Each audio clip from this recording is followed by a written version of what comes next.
আমার বন্ধু কি হয়ে গেল রে? আমার বন্ধু আমাকে রেখে কেমনে চলে গেল রে? ভাই, ও কেমনে মারা গেল?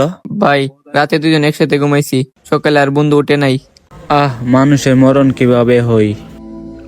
আসেন আসেন, এদিকে আসেন। হুজুর আইছে, আমি হুজুরের কাছে যাই, তোমরা লাশের কাছে বসে থাকো। আচ্ছা ঠিক আছে, যাও। হুজুর এই চেয়ারে এসে বসেন। হুজুর, আমার বন্ধু হঠাৎ মারা গেছে, ব্যবসা বাণিজ্য করতো, এখন ওর লেনদেন কি করব? শোনো, অত কিছু বলে যাই নাই। ওর মোবাইলটা চেক করো। মোবাইলে ফোন দিলে লেনদেন আছে কিনা সেটা জানা যাবে। ও থাকতে পারে, আমি ওর ফিঙ্গার দিয়ে মোবাইলটা সরিয়ে নিয়ে আসি। হুজুর, লক হইলে আনছি। আরে মোবাইলে কি এসব? যাও যাও, মোবাইল নিয়ে যাও। এই রে, এত হারাপিরু সামনে এসে রইছে, তার মানে আমার বন্ধু রাত্রে হারাপিরু দেখতে দেখতে ঘুমাইছে। তাহলে কি করবো হুজুর? তুমি এক কাম করো, একটা লাঠি নাও, লাঠি নিয়ে তোমার বন্ধুর মাথায় বাড়ি দাও। যাও, তাড়াতাড়ি যাও। আচ্ছা হুজুর, আমি এখানে যাইতেছি আমার বন্ধুর মাথা ফাটানোর লিগা। হুজুর কইছে মাথা ফাটানোর লিগা, মাথা ফাটাইলাম। দাঁড়াও দাঁড়াও দাঁড়াও দাঁড়াও। আরে ভাই, আপনি এটা কি করতেছেন? তার মুখের মধ্যে বাড়ি মারুম, হুজুর বলছে ওর মুখের মধ্যে বাড়ি মারবার লিগা।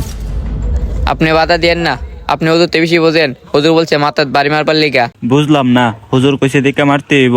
সারে না মারে, বাড়ি মারুম বাড়ি মারুম। না, এগুলো আমি কি দেখলাম? হ্যাঁ, আমি এখনো বাচ্চা আছি। আমি খারাপ ভিডিও দেখতে দেখতে ঘুমিয়ে গেছিলাম। সত্যি আমি যদি মারা যাইতাম তাহলে আমার কি হইতো? কিরে রুয়ান, তোর কি হইছে? এমনি লাভ মেরে উঠলে কেন? চল, সব কথা তোর পরে বলবো, আগে হুজুরের কাছে যাই।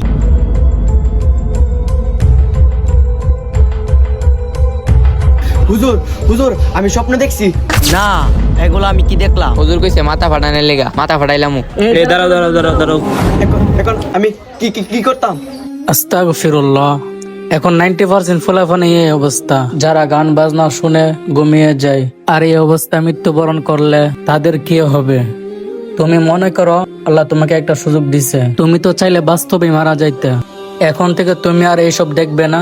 যেহেতু আল্লাহ তোমাকে একটা সুযোগ দিছে, তুমি দিনের পথে ফিরে আসো। যে কোনো সময় আমাদের মৃত্যু আসতে পারে, তাই আমাদের মোবাইলে এমন কিছু দেখবো না বা করবো না যেন হঠাৎ মৃত্যু আসলেও আমরা দুনিয়ার মধ্যে কারোর কাছে লজ্জিত না হই এবং পরকালে শাস্তি ভোগ করতে হয়। আর মোবাইল যেন আমাদের জাহান্নামের কারণ না হয়। আর আমরা সকলে মৃত্যুর জন্য প্রস্তুত থাকার প্রয়োজন।